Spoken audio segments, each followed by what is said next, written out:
Nandana Braja Jana Ranjana Yashodanandana Braja Jana Ranjana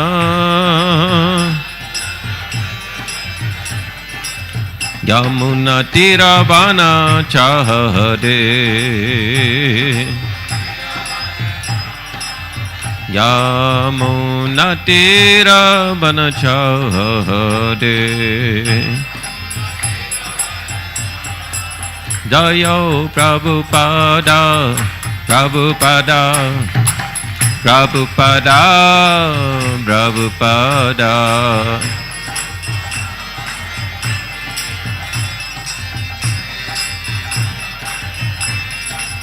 Prabhupada Prabhupada Prabhupada Jaya Prabhupada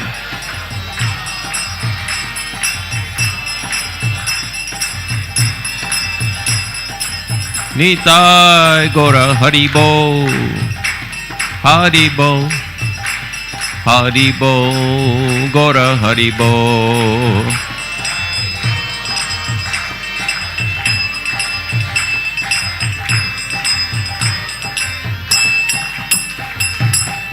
Shri Harinam Sankirtan Yagya Ki Jai Grantaraj Srimad Bhagavatam Ki Jai Divine Grace Bhakti Vedanta Swami Srila Prabhupada Ki Jai Skonguru Vrinda Ki Jai Samaveta Bhakta Vrinda Ki Jai All glories to the assembled devotees All glories to Shri Guru and Shri Gauranga Srila Prabhupada Ki Jai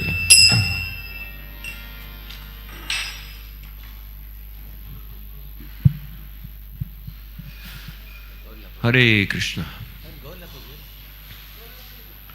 Om Gandvinandasya Ganandana Salakaya Chakshuran Militam Yana Tasmai Shri Gurave Namaha Shri Chaitanya Manobhishtam Stapitam Yena Bhutale Swayam Rupa Kadam Ayam Dadati Swapanantikam Vanchakalpatarubhyascha Kripa Sindhubhyevacha Patitanam Pavanebhyo Vaishnavebhyo Namo Namaha Namam Vishnupadaya Krishna Prishtaya Bhutale Srimati Bhakti Vedanta Swami Nityanamine Namaste Saraswati Deve Gauravani Pracharine Nirvishesha Shunyavadi Paschatya Deshatarine Shri Krishna Chaitanya Prabhu Nityananda Shri Advaita Gadadhar Shivasadi Gaur Bhakta Vrinda Hare Krishna Krishna Krishna Hare Hare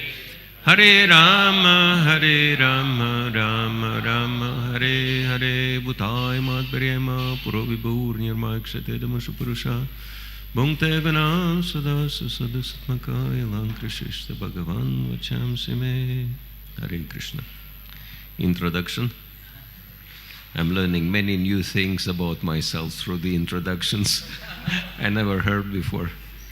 Yesterday I heard I was born in 89 and immediately accepted Krishna consciousness after birth. That was interesting point. I'm 20. Yeah, I learned that I'm 22 years younger than I am and Krishna conscious from birth.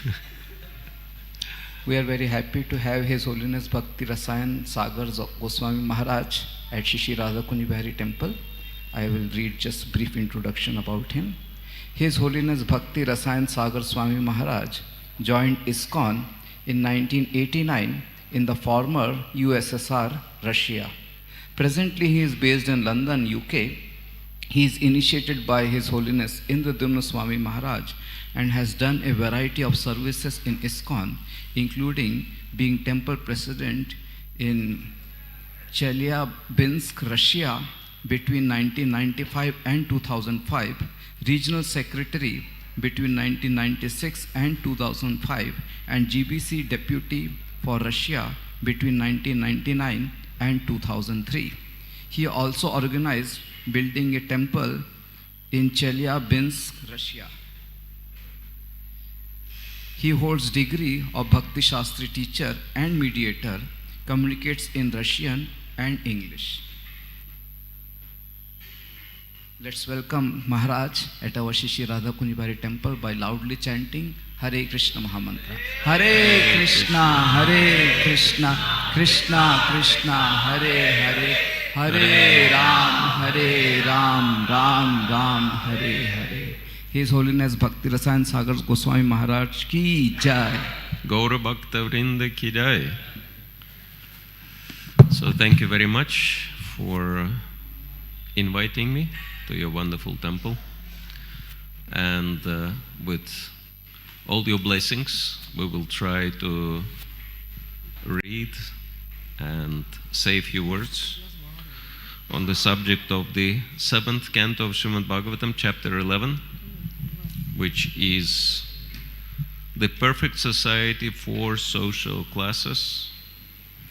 And today we'll be reading texts 18 through 20. Om Namo Bhagavate Vasudevaya. Om Namo Bhagavate Vasudevaya. Om Namo Bhagavate Vasudevaya.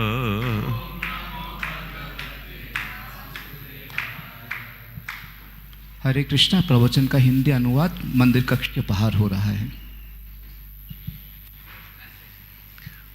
Will require translation or it's going simultaneous? Okay, so which text do we chant? Which one do we chant? Because there are 3 texts here. 18. Okay, let's chant the 18th. Ritam Ritabhyam Jiveta. Ritam Ritabhyam Jiveta. Mritena Pramritena Va. Mritena Pramritena Va. Satyanritabhyam Apiva. Satyanritabhyam Apiva. Nasvabritya kadachana. Nasvabritya kadachana. Ritam ritabhyam jivita. Mritena pramritena va. Satyanritabhyam apiva. Nasvabritya kadachana.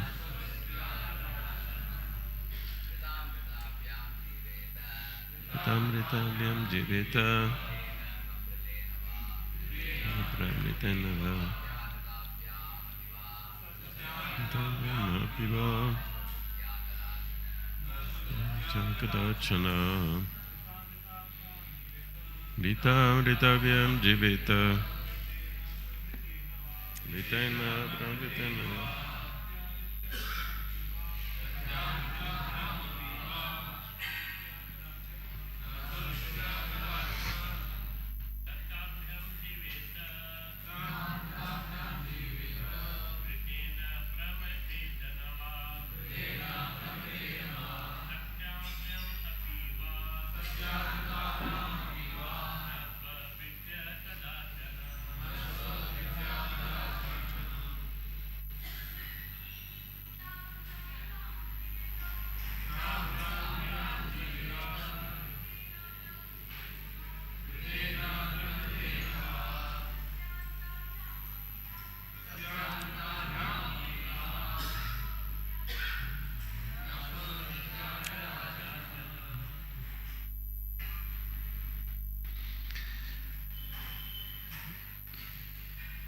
So, synonyms? Oh yeah, we'll have to read remaining verses.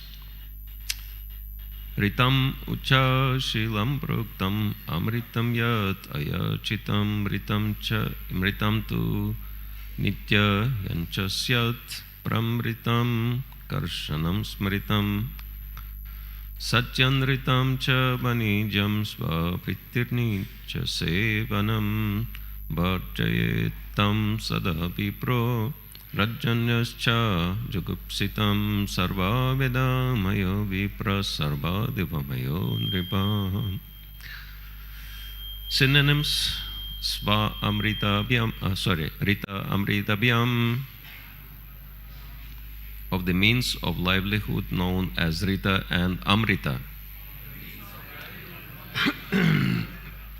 Jiveta, one may live.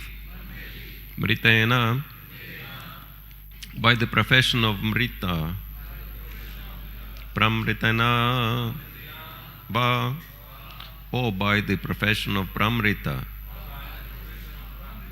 Satyanrita Bhyamapi, even by the profession of Satyanrita.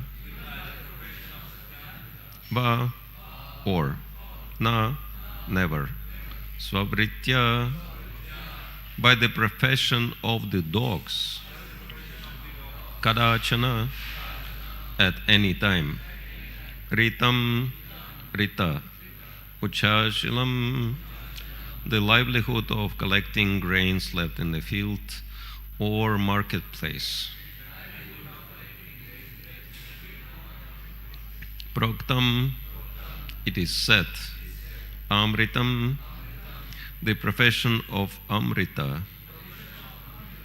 Yat, which. Ayachitam, obtained without begging from anyone else.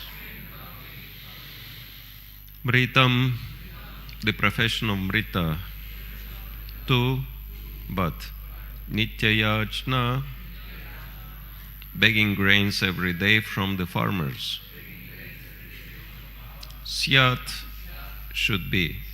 Pramritam, the Pramrita means of livelihood. Karshanam, tilling the field. Smritam, it is so remembered. Satyanritam, the occupation of Satyanrita. Cha, and. Vanijyam, trade. Svabritihi, the occupation of the dogs. Nitya Sevanam, the service of low persons, the Vaishyas and Shudras. Varjayet, Varjayet, should give up. Tam, that, the profession of the dogs. Sada, always. Vipraha, the Brahmana. Rajanyacha, and the Kshatriya. Jugupsitam, very abominable. Sarvavedamaya, learned in all the Vedic understandings. Vipraha, the Brahmana. Sarvadeva Maya, the embodiment of all the demigods. Nripaha, the Kshatriya or king. Translation purpose by His Divine Grace, A.C. Bhaktivedanta Swami, Srila Prabhupada Ki Jai. In time of emergency, one may accept any of the various types of professions known as Rita, Amrita, Mrita, Pramrita, and Satyanrita, but one should not at any time accept the profession of a dog. The profession of Unchashila, collecting grains from the field, is called Rita. Collecting without begging is called Amrita. Begging grains is called Mrita. Tilling the ground is called Pramrita, and trade is called Satyanrita. Engaging in the service of low-grade persons, however, is called Svavriti, the profession of the dogs. Specifically, Brahmanas and Kshatriyas should not engage in the low and abominable service of Shudras. Brahmanas should be well acquainted with all the Vedic knowledge, and Kshatriyas should be well acquainted with the worship of demigods. Purport, as stated in Bhagavad Gita, Chaturvarnyam Maya Srishtam Gunakarma Vibhagashaha. The four divisions of human society were created by the Supreme Lord according to the three modes of material nature and the work ascribed to them. Formerly, the principle of dividing human society into 4 sections, Brahmana, Kshatriya, Vaishya, and Shudra, was strictly followed, but because of gradual neglect of the Varnashrama principles, Varna Sankara population developed, and the entire institution has now been lost. In this age of Kali, practically everyone is a Shudra, Kalau Shudra Sambhava. And finding anyone who is a Brahmana, Kshatriya or Vaishya is very difficult. Although the Krishna consciousness movement is a movement of Brahmanas and Vaishnavas, it is trying to reestablish the divine Varnashrama institution, for without this division of society, there cannot be peace and prosperity anywhere. Hare Krishna. So this is very important part of Srimad Bhagavatam, in which Narad Muni is describing to Maharaj Yudhishthir how the Varnashram, Daivi Varnashram is functioning. We know that there are 2 types of Varnashram. One is Daiva, another one is Asura Varnashram. And Asura Varnashram is very much prominent in Kali Yuga society, wherein mundane scholars are Brahmanas of the society, and they effectively act according to what the 16th chapter of Bhagavad Gita describes. They are engaged in horrible work in order to destroy this world, even though they try to improve something in this world, but all their scientific inventions are only contributing to further destruction on all levels. And I think we're all noticing that for ourselves. How many of you have noticed that the smarter your phone is, the more foolish you become? Anyone notice that? So, and because people losing natural intelligence, they now require artificial intelligence. And we can see that on physical plane also, the world is so badly destroyed by all these scientific inventions. For example, plastic, polyethylene is one of the most popular invention of the modern science. And now the world became so much polluted by that I don't know if you are aware of that, but between Japan and Hawaii, there is artificial island has been created from plastic and polyethylene. And it is larger than Hawaii, and the depth of this stack of polyethylene is 1.5 kilometers. And the problem with polyethylene that it's not decomposing, but the salty water is breaking it into minute particles, and so they call these particles microplastic. And this microplastic goes in the entire water of the world ocean, and it also gets evaporated and it gets on the land. And so basically, they didn't know what to do with this mass of plastic before, because it was killing the ocean. And ocean, for your information, is the lungs of the Earth planet, because ocean is producing much more oxygen than all the trees. The weeds in the ocean, they produce most amount of oxygen. So if ocean dies, effectively we all die.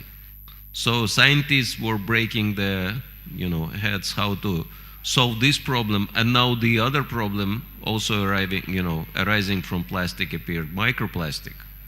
And microplastic, when it goes to the water and people drink it, it goes into their brain and it destroys brain. So, these are just a few minor examples how the, these smart idiots, they're destroying the world. And that's why Srila Prabhupada, he always knew that the scientists are the world, the worst culprit. And that's why he established Bhaktivedanta Institute to try to educate these idiots what is the real science and why this scientific advancement they try to push is so detrimental. And of course, you have Shudras in the guise of Brahmanas who are, so corrupt, it's unbelievable. They say that politicians and diapers have to be changed regularly for exactly same reason. And so, what to speak of Vaishyas, right, who will never stop for anything as long as they can make money. And then Shudras, who are serving all these so-called higher classes. So this is Asuric Varnashram, which destroys the world. And so Varnashram is God-given, but under the influence of Kali Yuga, it got so degraded. And so Varnashram starts with Brahmanas, because Brahmanas are educating Kshatriyas, influencing Kshatriyas, and Kshatriyas are controlling Vaishyas and Shudras in effect. And that's why Srila Prabhupada knew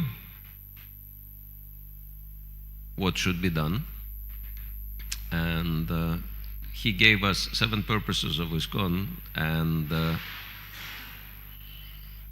I'm sure some of you, like Radhisham Prabhu, knows very well which of the 7 purposes of ISKCON is exactly corresponding to the restoration of Daivi Varnashram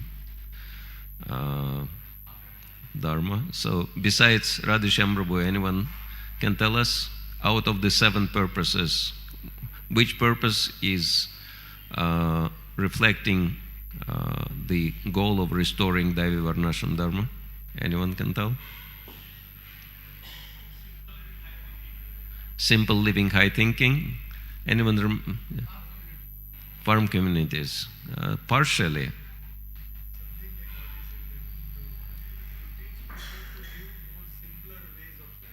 That's 4th, but that's not complete picture.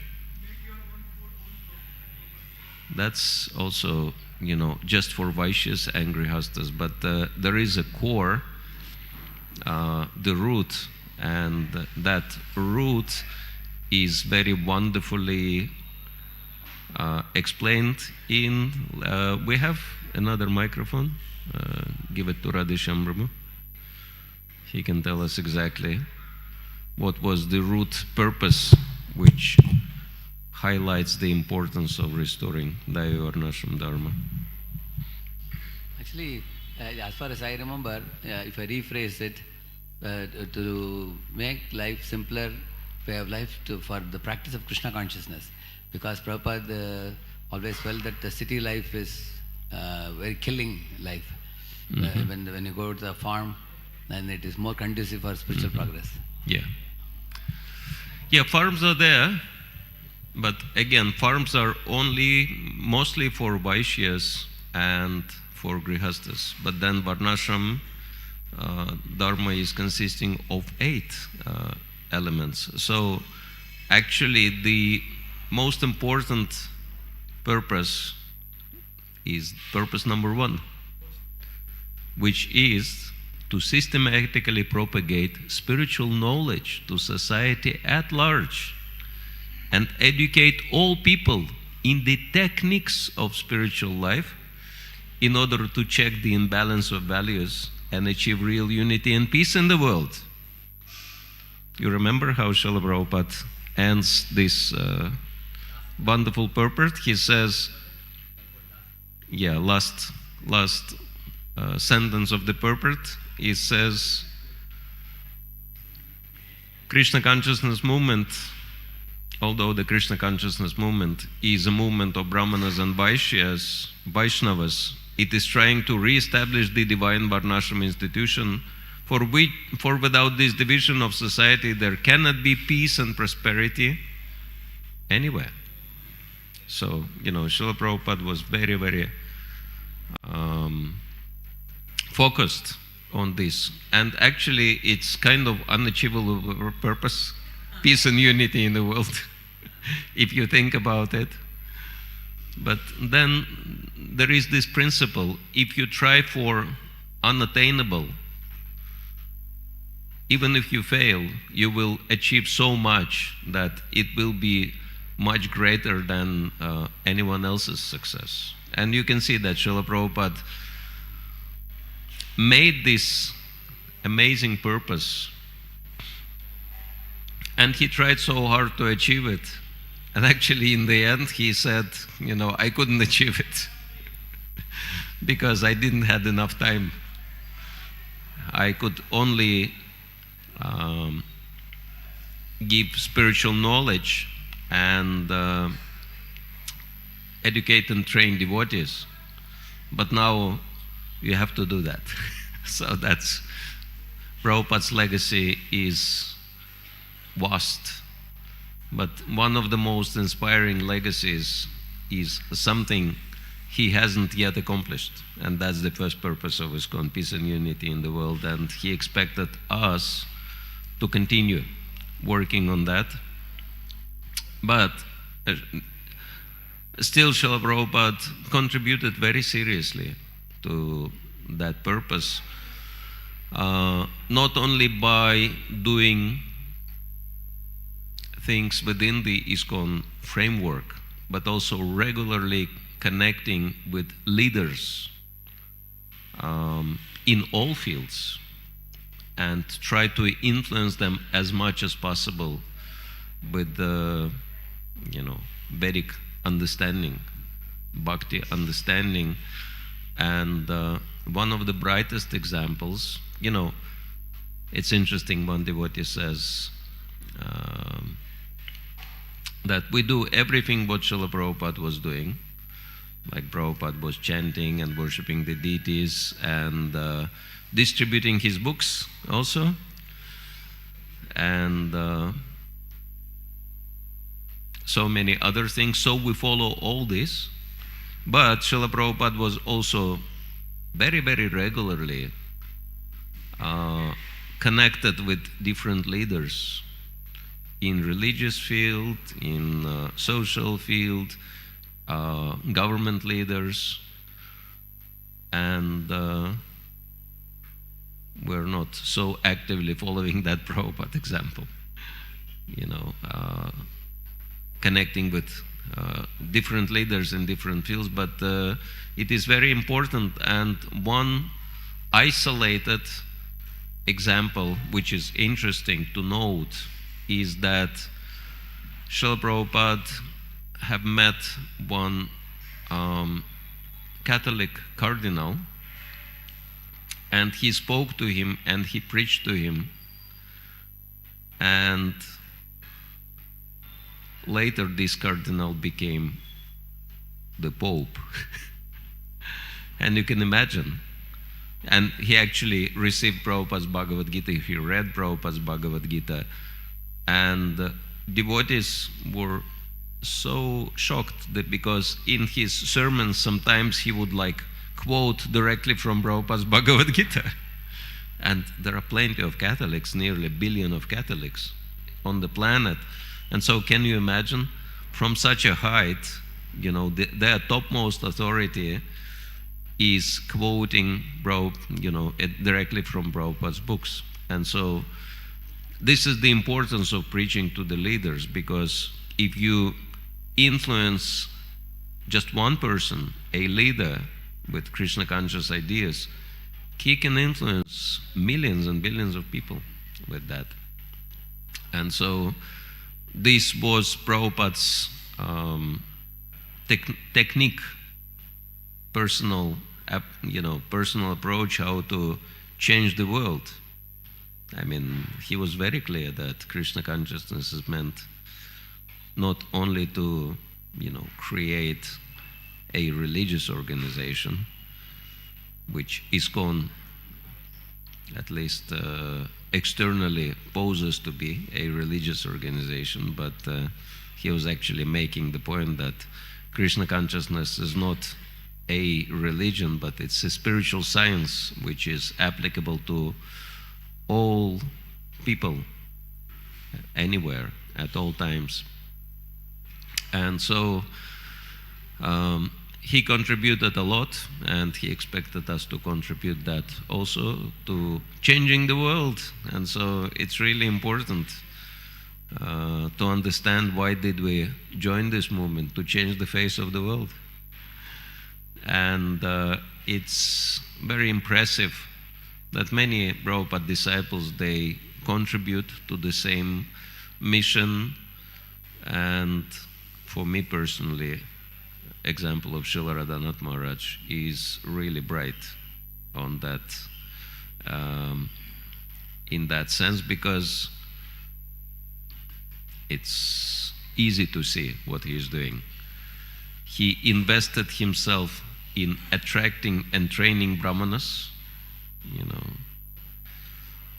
The whole world is going to Chaupati temple and now Pune temple also to learn so many wonderful things, how to present Krishna consciousness in attractive and clear and inspiring way.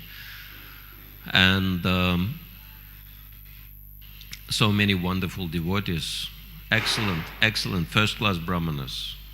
And then, after doing that, Maharaj spent a lot of time doing that, training real brahmanas. And then after he accomplished that goal, he just left them to continue the work, like Radheshyam Prabhu is a very bright example of that. He got trained, now he's training so many other people, and established his own temple. And then he went on to influence Kshatriyas, speeches at British Parliament and connecting with world leaders. And then influencing Vaishyas as well. Artha Forum, one bright example, preaching to so many wealthy individuals. And of course, everybody else just follows all these leaders. So, and a few days ago, when I visited Govardhanaka village, and the devotee who was giving us the tour, he was showing us different buildings. He said, this is Brahmachari headquarters, this is Sannyas headquarters, this is what we have for Vanaprasthas. So we have plenty of Grihasthas living here. I said, well, this is whole Varnashrama is here. So nicely established. And even this devotee was thinking, that's right. We have quarters for sannyasis, for brahmacharis, for grihasthas, and for vanaprasthas. So it's really amazing. And so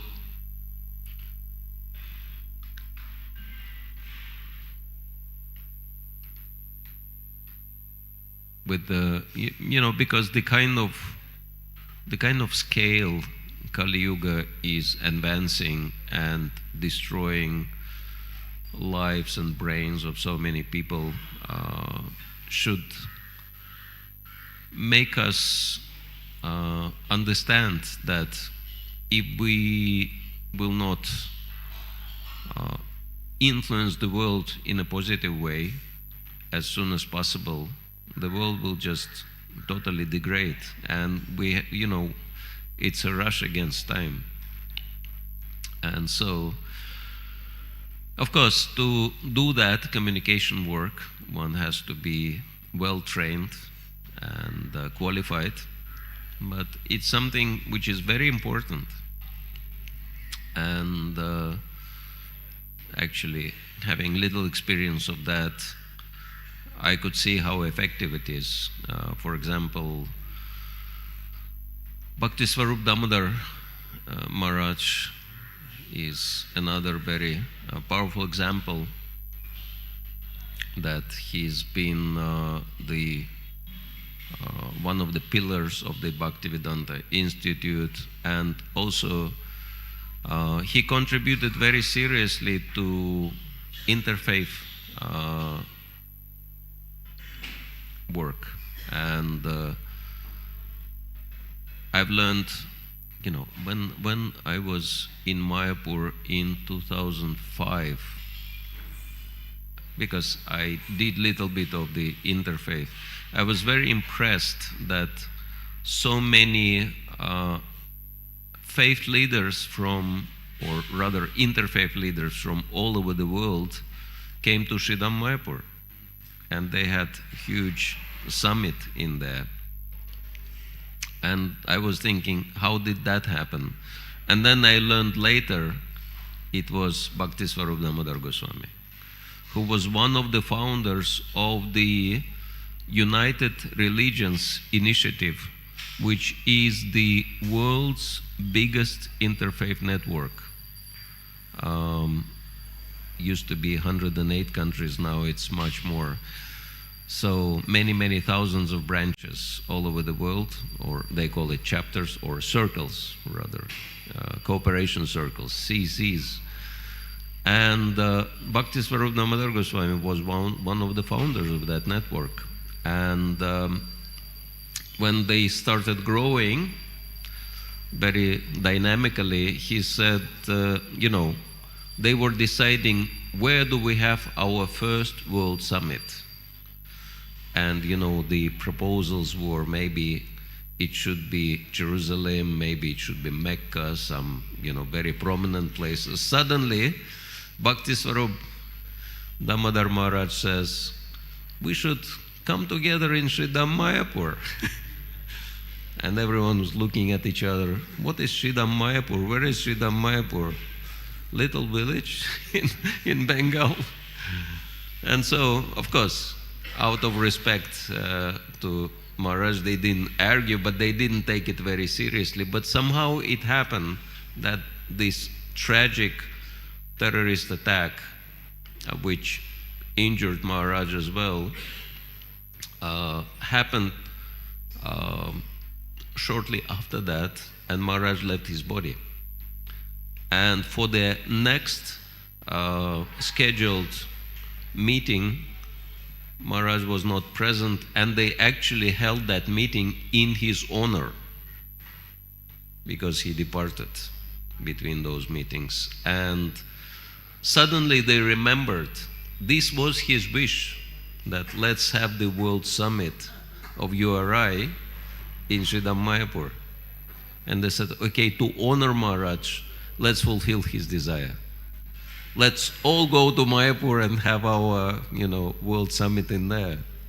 So it's quite amazing that devotee is preaching while he's in this body, and he continues preaching even after the departure, and so powerfully.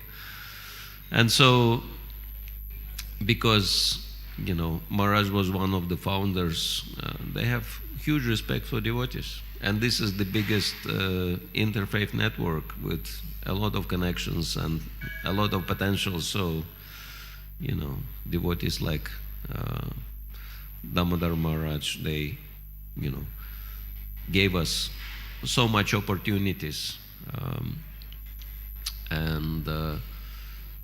Because there are actually plenty of, even in religious field, there are plenty of very friendly groups. And one example, pretty bright example for me at least, is one Christian group in Los Angeles.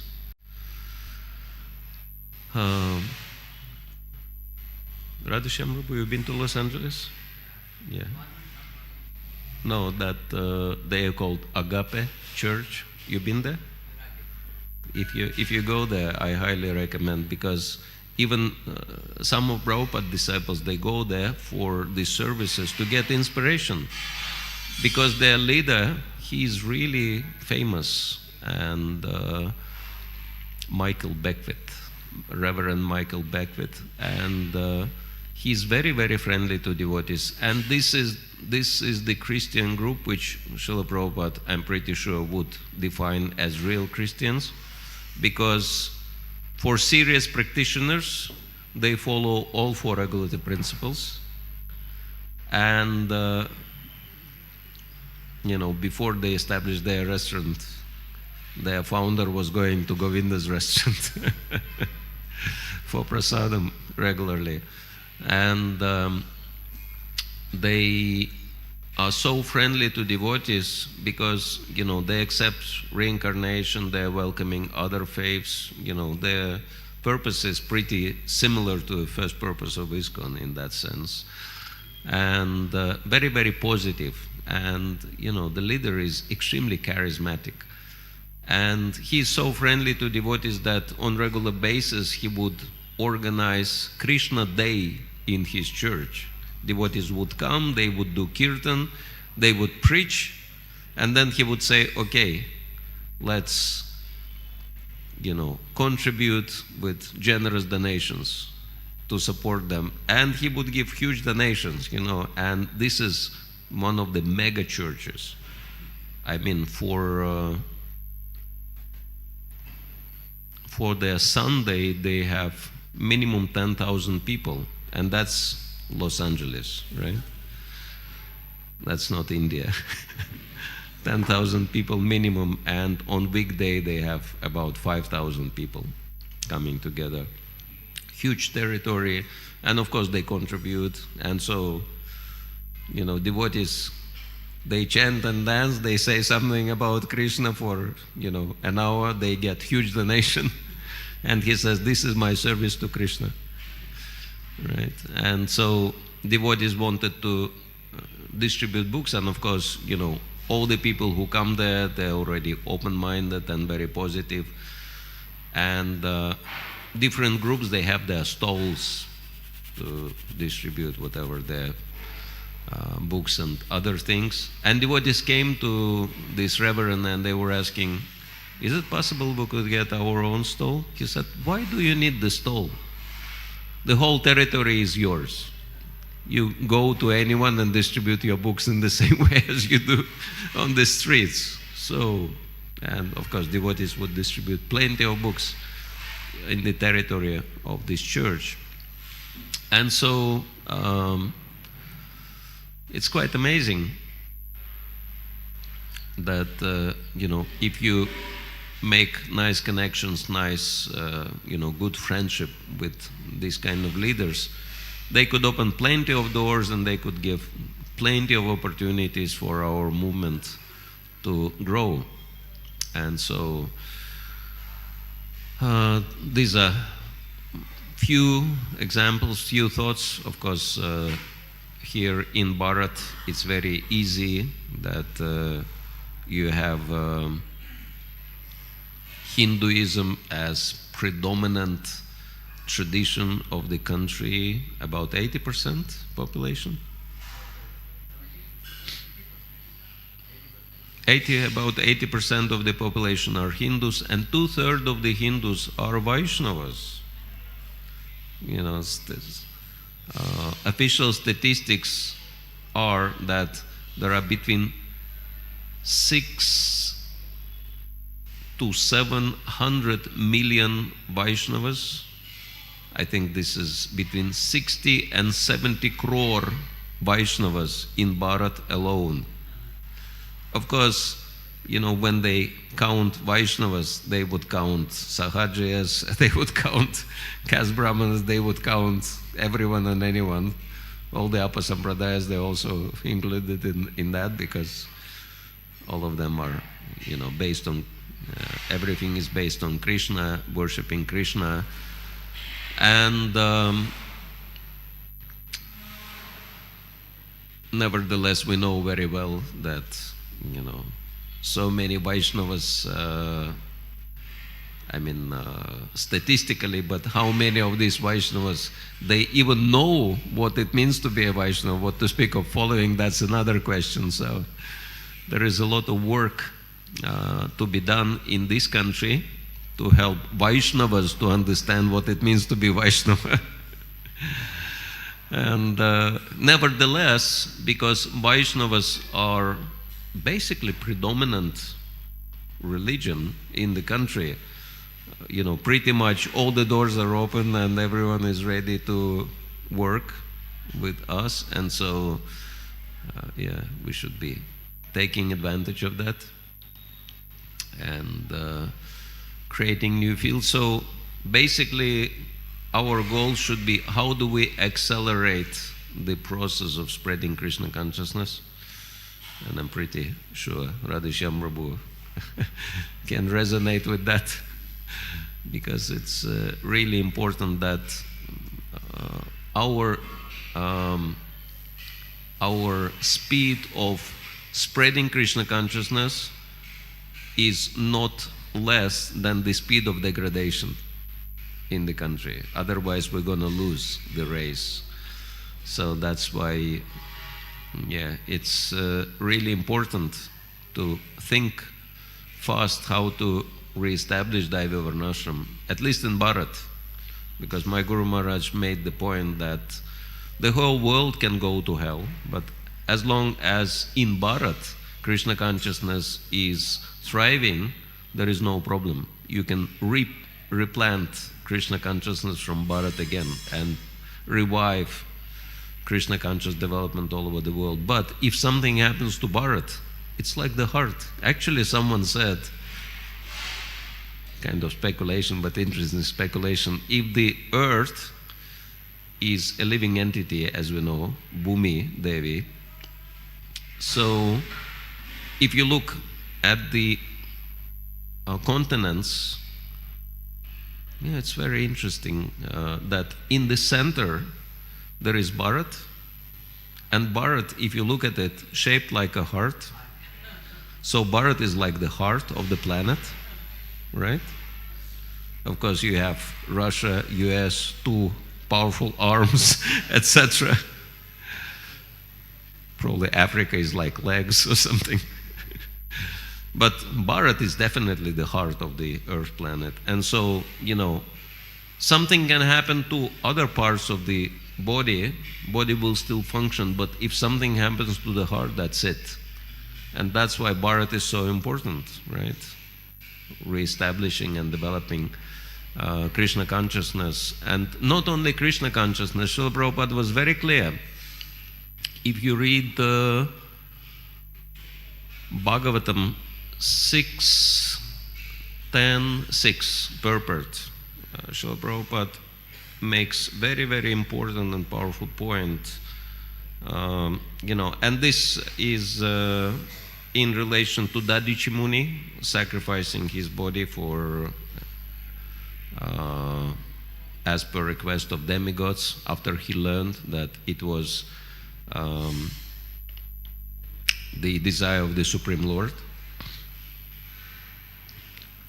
And it's a pretty powerful verse. We'll read the verse and then part of the purport as well. It says, those who are too self-interested beg something from others, not knowing of others' pain. But if the beggar knew the difficulty of the giver, he would not ask for anything. Similarly, he who is able to give charity doesn't know the beggar's difficulty, for otherwise he would not refuse to give the beggar anything he might want as charity. And in the end of the purport, Srila Prabhupada makes very, very powerful statements. He said, at the present moment, the entire world is in a dangerous position under the spell of godless civilization, right? The Krishna consciousness movement needs many exalted learned persons who will sacrifice their lives to revive God consciousness throughout the world. We therefore invite all men and women advanced in knowledge to join the Krishna consciousness movement and sacrifice their lives for the great cause of reviving the God consciousness in human society. It's interesting how Srila Prabhupada differentiates God consciousness and Krishna consciousness. Krishna consciousness is for us, for Bhakti Yoga practitioners, followers of Srila Prabhupada specifically. But God consciousness is for everybody, for the whole world. And so our practice is Krishna consciousness, but what is our mission? God consciousness, right? So it's really important to understand the broader picture Srila Prabhupada shows us in his Bhaktivedanta purpose and align our mission accordingly to that. So these were my few words, and Radhisham Prabhu can say something in this regard. Very interestingly you presented, Maharaj. Thank you very much. I wanted to know two things, Maharaj. One is about what would be an ideal Daiva Varnashrama society look like, say down the line in the next 20, 30 years, some Krishna conscious devotees are working very hard. How does the ideal Daiva Varnashrama society look like, and what Prabhupada envisioned? That's one question. And then I wanted to know about yourself, what type of focus you have been keeping all this last couple of decades. Yeah. So I think that God consciousness could be established through interfaith cooperation, because it doesn't matter which faith one follows, as long as one believes in Supreme Lord and follows four regulative principles, for example. That's perfection. It doesn't matter which tradition, right? Because regulative principles are the same.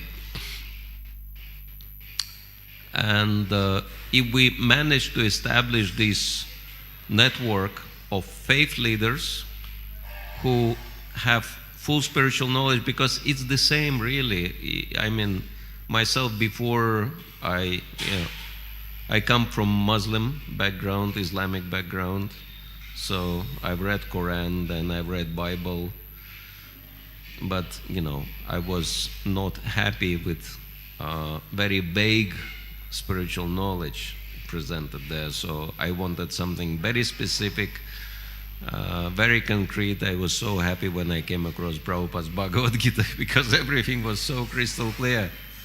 All the answers to the main questions in life are given. And but then, going back to those scriptures, then it became obvious. They speak about the same things, but it's not that specifically, not so nicely explained in there, but it's absolutely the same thing. Of course, the standards may not be that high, because, say, take meat eating, that for us it's very simple. If we want to advance spiritually, no meat, fish, eggs, nothing, right? We don't eat anyone. So, but, so many people, they are so attached to meat eating. And therefore, they can only go through the gradual process. And for example, in Russia, the predominant tradition is Russian Orthodox Church.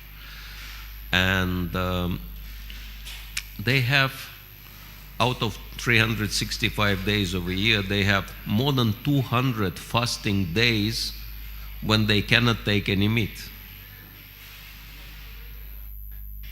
So, simple thing, if all the Russian Orthodox Christians would actually follow their own scripture, they would become vegetarians long time back. Unfortunately, they don't follow. They just call themselves Christians, in the same way as here in Bharat, many people call themselves Vaishnavas, but they don't follow anything. So same problem. And faith leaders are meant to educate their followers in strict following and encourage them in strict following their own scriptures. And then everybody will advance, slowly but surely. That's the idea. And devotees have, the kind of knowledge Srila Prabhupada gave us does not exist anywhere. If it exists anywhere now, it's because those people, they took it from Srila Prabhupada. Like Swami Narayan is a bright example, right? Pramukh Swami, he introduced four equity principles in his tradition because he learned it from ISKCON. And there are so many other examples, right? But origin of all this crystal clear knowledge and understanding and application is Prabhupada. So Prabhupada is unique, special personality. And so that's why it's really important to educate and train, all the faith leaders in understanding and following this knowledge within their tradition. And it's interesting, in Russian Orthodox Church, of course we have fanatics who hate us and who see us as greatest competitors and try to, get rid of us one way or the other. Their greatest dream is that they wake up one fine morning and there are no Hare Krishnas in Russia. But of course it's futile hope, it will never happen. But there are many, many sincere Christians, priests, and I was so amazed when I started associating with them to learn how many, not only reading Prabhupada books systematically, but chant japa as well. Many priests, they chant 16 rounds. Some even getting initiated. And it's very interesting how it goes, Some of them are very antagonistic towards us, and some of them are not just friendly, but they actually follow Srila Prabhupada. It's, in 1 week's time there is Gita Marathon starting, and devotees always want some book distribution stories. I can tell you one book distribution story if you like. So one devotee distribute books next to the church, and then outside of the church a priest is sitting with his book table with Christian books, and then he sees the devotee, and these Russian Orthodox priests, they are really big. And so he stands up and goes very fast to the devotee, and devotee is thinking, oh my God, I'm in trouble. He will give me a hard time, he will, chase me away now. So he's a little nervous because he's, walking towards the devotee very fast, and he's determined to connect with the devotee one way or the other. And then the devotee is thinking, what's coming now? And then the priest is coming close to the devotee, and he looks left and right, and he says, you have 5th canto of Srimad Bhagavatam with you? And devotee says, yes, I do. He said, that's good, because I finished reading 4 cantos. I was looking for 5th canto. Luckily you came here. So quickly give me, how much do I owe you? Quickly give me the book. That's your donation. Okay, I'm going back. And then he went back, and he has like big souvenir edition of Bible, huge book. So he opens the Bible and he puts Bhagavatam inside of the Bible.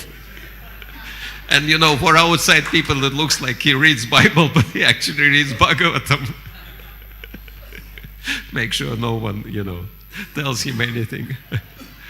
So like that, things like that are happening all the time.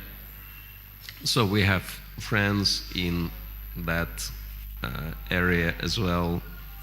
And there are so many sincere and serious people in all traditions, and the more we connect with them, the more they can influence people on large scale. And I'm part of the URI network. I know the founder.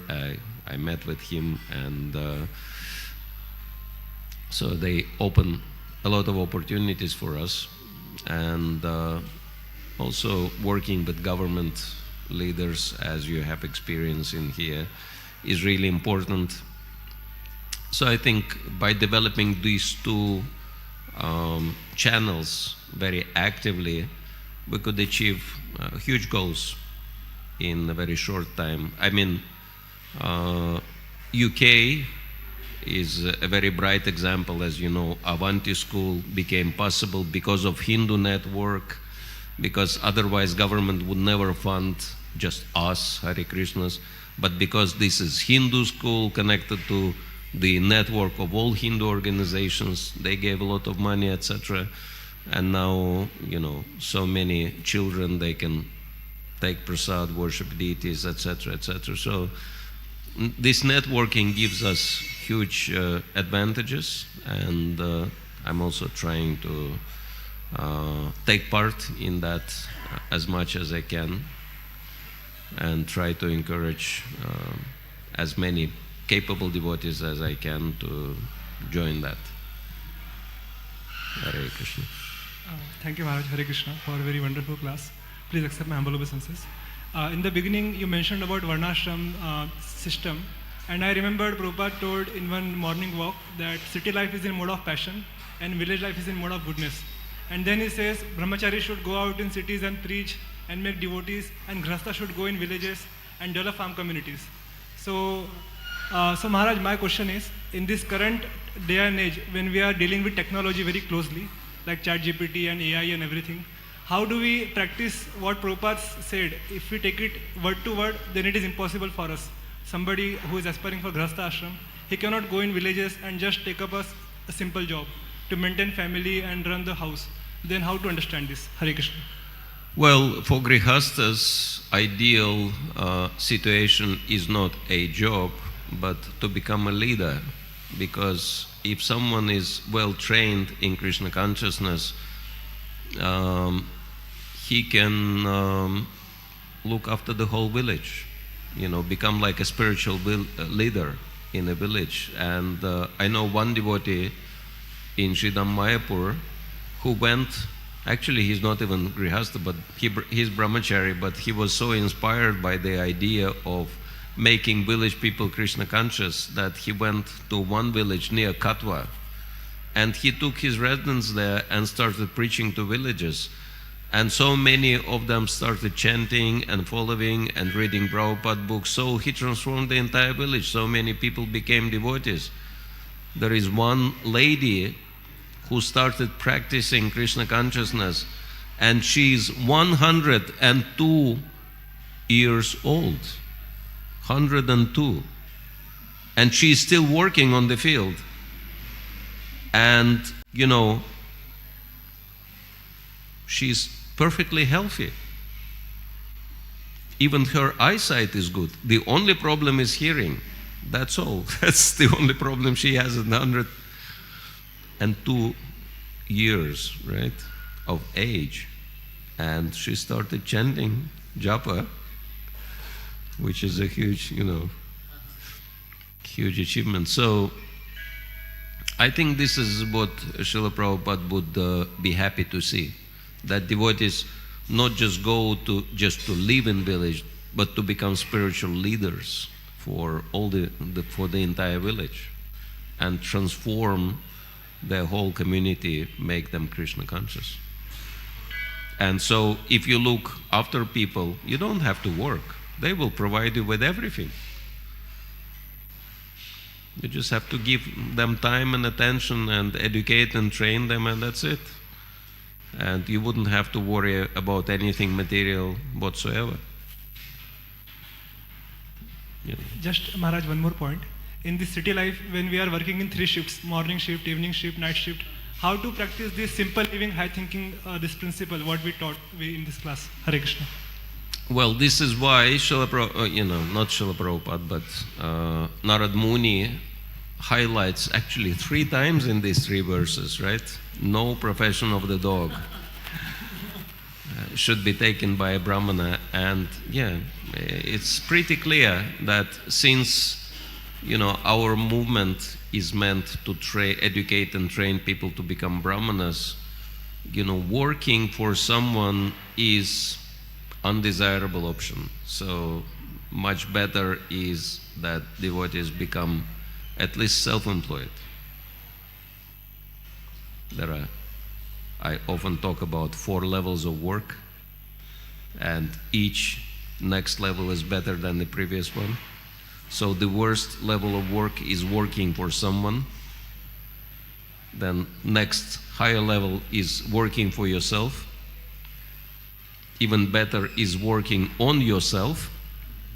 And the best level is working for Krishna, right? So that's the ideal work. And so, yeah, even though it may not be possible to immediately go from zero to hero, but it's a gradual process, and at least we should, fix the goal for ourselves and try to achieve this goal. Hare Krishna. Prabhu. Hare Krishna. Maharaj, very, very grateful to you for explaining very broad Prabhupada's desire in a very crystal clear way, connecting the first mission statement to the Daivi Varnashrama. So, I have been hearing last 7 canto from last 1 year, and I could see that Prahlad Maharaj is shouting, Kaumaram Acharit Pradnyo, and Prabhupada also is appearance to be shouting again and again in his purports. Right in the end of 10th chapter, he is writing again, Kaumaram Acharit Pradnyo, etc. And in preface also Prabhupada does write that Bhagavatam should be taught in all the schools, right in the preface when no ISKCON was there. So my question is, Maharaj, this area of Varnashrama means my limited understanding is quite unclear overall in the, so as Radheshambhu nicely asked that how this society looks like itself is a very not easy thing to look at, because it's not there in the sense of, it's there in the purports as what I understand. So my question is, Maharaj, here Prabhupada is writing, although the Krishna consciousness movement is a movement of Brahmanas and Vaishnavas. So last 10-15 years I am trying to practice with struggle, but I am understanding that actually platform of Brahmana also is quite elevated platform. So how do we go closer to this in our community here, in applying these principles? Because it is not international institution of Krishna consciousness. As you said that we are known to be a religious organization, then a society of which encompasses the all public actually. So it seems that it is like an institution of hierarchy than the society where it moves very smoothly among these 4 categories. So, and Prabhupada writes at many places that one should find out whether he is Kshatriya, like here he is saying. So many places. So how do we go in this direction, Maharaj, practically in our community? That's what I wish to understand. Yeah. And that's what Prabhupada was also.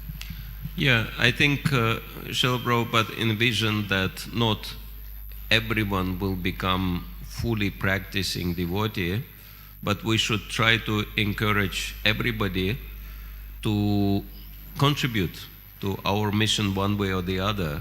For example, I have met with one devotee in Sridham Mayapur, and he is a Rajput, so he is pretty powerful.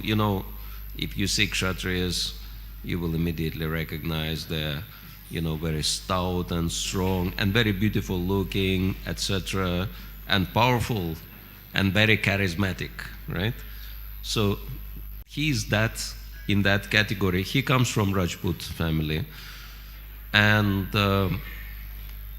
he's totally sold out to Srila Prabhupada's mission. He's initiated, but nobody knows that he's initiated, even in ISKCON, because his work is outside. He has a huge army under him, and he, if required, they even kill people. Those who, kill cows, for example, etc., etc. So, and he is so powerful that even police cannot do anything against his group. Like that. And he attracts other Kshatriya descents and he trains them up, etc. So it's real Varnashram, because Srila Prabhupada was very clear that, those who are not listening to the word, they would have to listen to this word. If someone is not listening to the word, they will have to listen to this word. Yes. Yes. Etc. If one is not impressed by Shastra, one should be impressed by Astra. Right? So, Kshatriyas are really important. It's interesting that Bhagavad Gita was not spoken to Brahmana, it was spoken to Kshatriya, because Kshatriyas are, of paramount importance, because Brahmanas, the only thing they do, sorry to say, is they collect and pass on knowledge. But those who apply that knowledge in real life are Kshatriyas. And so that's really important that, and Prabhupada is very clear that you look at the last purport in the first canto, chapter 17, I think that's text 43. He's very clear, he gives this example that Buddhism was spread because King Ashok supported Buddhism. And then he makes it very clear that there should be complete cooperation between Kshatriyas and Brahmanas for the common good. And without this cooperation, there is no philosophy or religious system which can develop. So he's very, very clear about it. And so, yes, that it's not that we have to do everything ourselves, but we have to encourage capable people, influential people, to take up to Krishna consciousness and take responsibility for establishing Varnashram Dharma. That's the idea. Hare Krishna Maharaj. So, thank you for discussing about some of the very sensitive topics about how to preach the Christians community or Islam. I'm doing it for last few decades. Haribo. So, US or Europe, the kind of systems or Western world, we never face some problem because the society is not that rigid. Even I try to do it few of my visits in Middle East. But India, in fact, I could able to talk to some of the Christians schools, and they could able to come to the temple, have participated in kirtan and taken prasadam. Similar thing, I'm doing it for lot of Muslims family. The problem is internally they started following, they become vegetarian. But the problem is society is so rigid that it is difficult for them. They are always feel threatened until unless they are really revolutionary, which are very few. So in those kind of situations, of course their concern is, unlike Western world, that even these Christians getting cremated instead of buried. But in India, Christians or Muslims, invariably they go for buried. So if they go against the society, then they have a problem of last rites. So in this kind of situations, one thing my question is that what are the kind of destinations? Are they going to get a Gyat Sikriti that they have to come to the next life and probably they will get a better chance for pursuing this Krishna consciousness? So this is one of the questions I had. And what are the kind of, because Islam leave aside some of the things like non-vegetarian, but they are very strict, like 5 times they are doing the namaz, and even process is like Surya Namaskar. So that is how I tried to talk to them. So what is the purifications they get it if they silently try to follow our Krishna consciousness principles? Yeah. I'm not aware about Islam, but I know about Christianity. Srila Prabhupada made the point that perfectly practicing Christians, they go to the place in the universe where Jesus Christ is, and Jesus Christ takes them to Krishna. So, and I suppose, it's my guess or speculation that perfectly practicing Muslims, they are taken care by Muhammad. So Muhammad takes them further. So Prabhupada was very clear, it doesn't matter which religion one is practicing. If one is very serious about one's own religion, one will become Krishna conscious at a certain point of time anyway. So we do not have to change people's tradition, we just have to encourage them to become serious about their own tradition. This was Prabhupada's point. There is no point of trying to make Vaishnavas out of Christians or Muslims, even though some will automatically want to become those who are ready. But for others, we just have to encourage them to become serious about their own tradition. I'll give you one example, because one time in Singapore, I was riding in taxi to go to the program with devotees, and I was sitting next to the driver. And I saw a Buddha statue at the, dashboard, and it had fresh flower, that statue. And I told him, that's really wonderful that you offer Buddha fresh flower. And because I was dressed like this, and some Buddhist monks, they also dressed in saffron. And so he said, are you a Buddhist monk? I said, no, I'm a Hare Krishna monk. He said, that's interesting, you belong to different religion, but you like me to, you appreciate my worship to Buddha. I said, yeah, of course, because Buddha, it's explained in our scripture, is also the Supreme Lord, right? One of the 10 avatars, as Jayadeva Goswami explains. And then he said, that's unusual because you are so seriously practicing your faith, but you appreciate my faith. And that's very rarely happening. And he said, oftentimes I bump into some fanatics. He said, I bumped into some fanatical Christians who were preaching to me all the way that I should drop my Buddhism and become Christian. I didn't want to argue with them, I wanted to be polite, but then they decided that I accepted the sermon and I am ready to change into Christianity. And they told me, congratulations brother, now you're a Christian, and now you take this bunch of literature and you distribute it to others, make others into Christians. I didn't want to argue with them, so they left this bunch of magazines in my car.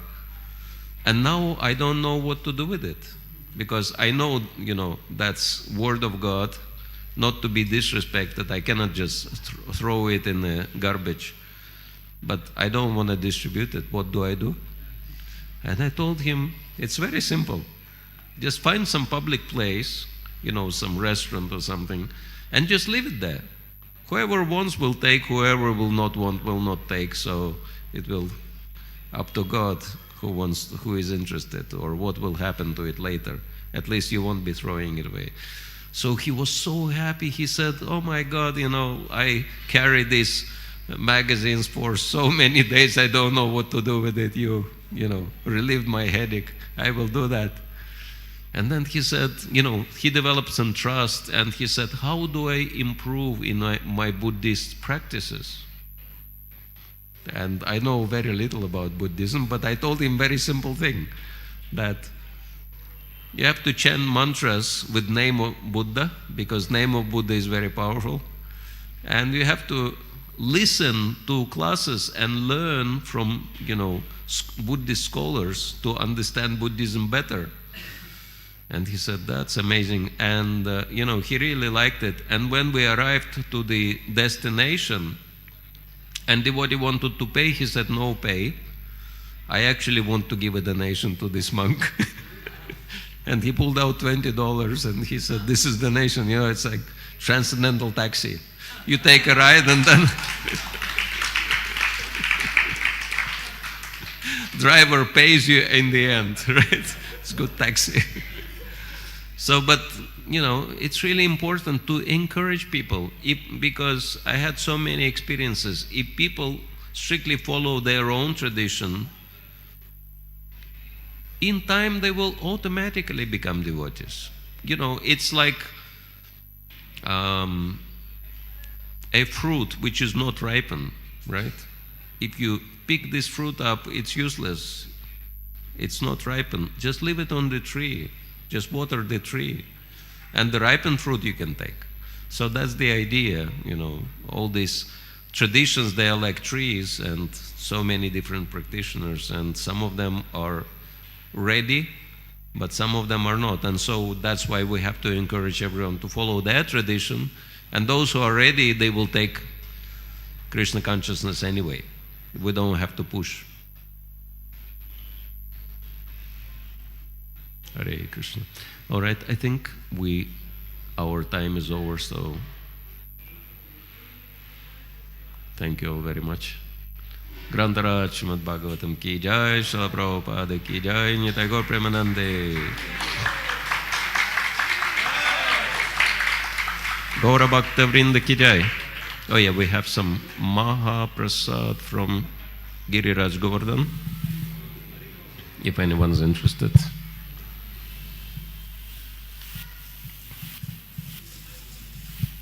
It says Madhurena Samapayat. The end should be sweet, so we kept some sweets for the end.